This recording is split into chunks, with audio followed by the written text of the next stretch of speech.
income, huwag sila papasok sa public service. Ano pong reaction? Ano sabi ng mga anak nyo? Especially si Luis, now that, di ba officially, papasok na siya sa mundo ng politika.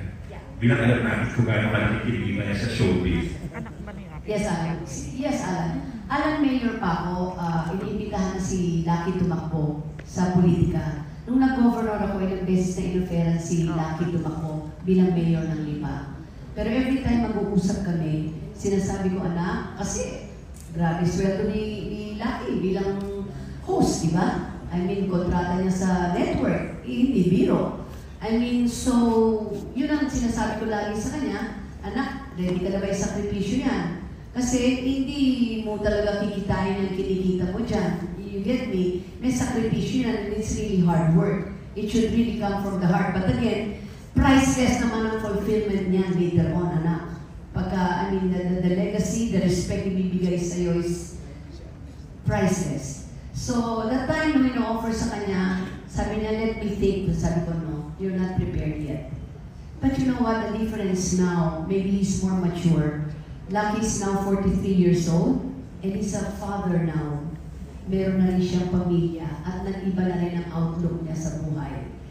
Lumaki yung mga anak ko. Ryan was only 20. Ryan, I became public servant for 24 years. And sa 24 years na yun, when I started as mayor of Lipa, Ryan was only 3 years old.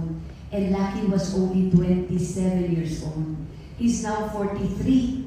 And si Ryan now is 28. Lumaki sila na nakikita nila yung trabaho ko at ni Ralph. The servisyo. Nalilipitahan ko rin sila doon. Mga alay-lakad. Anak, puntahan mo naman alay-lakad. Lalakad tayo dyan, anak, from the City Hall. Iikutin natin yan. Kasama natin mga students, teachers. 5,000 participants. Why? Anong purpose nun? To give extra funds for education. How important education is. So, sumasama doon sa akin si Lucky kahit walang tulong. Pag may mga affairs kami, mga distribution, sumasama sila.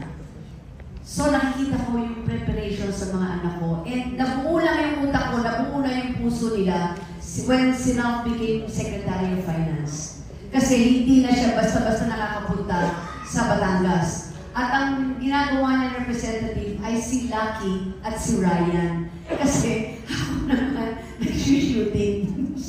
So yung dalawa kong anak, you know what? Nung nakita nila yung reality ng buhay na may lalapit sa kanila, si Ryan, naku ayaw niyong pasabi.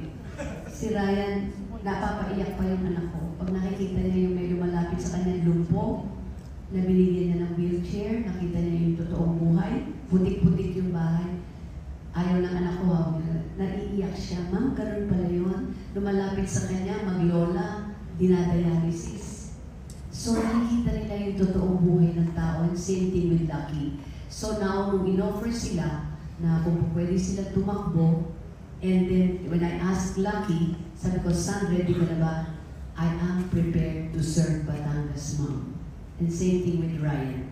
And as a mom, parang dito sa dekada, you will feel it. E naramdaman ko, handa na yung dalawa kong anak.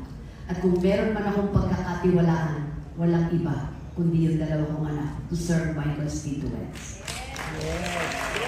Wow.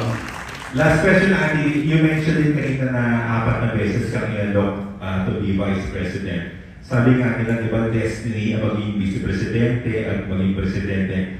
Sa tingin mo ba, there will come a time na talagang ikaw mismo ay hindi na kailangan kumpinsihin, papayag ka at magiging handa at ready ka na rin para maging tumakbo sa ganong klaseng posisyon or maybe even higher?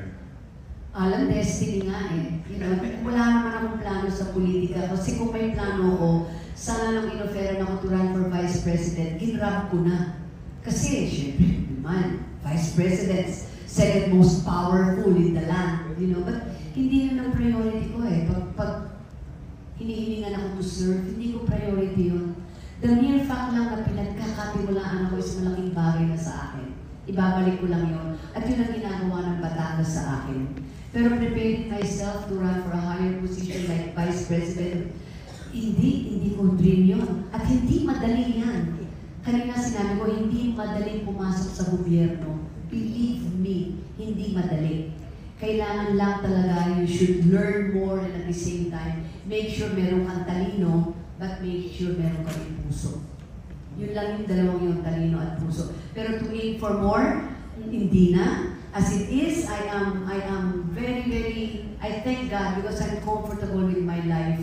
I'm living comfortably, I have my family, and people, they trust me. And kung mananalo ko, I will just serve them again. And for more than 62 years, andito pa rin ako sa industriya. Nag-shooting pa rin, may Batmanians pa rin ako dyan. Ni-interview pa rin ako, Alan, around this time. And then bibigyan pa ako ng libro. Ano ba nga hanapin mo? Di ba? So enjoy life. We only live once. So enjoy life. Kung anong meron, tomorrow is another day. Kung anong meron ngayon, you know, you do good, then do it. Kung hindi naman, then don't. Diba? Enjoy life. Thank you, Ate B. Thank you, Alan.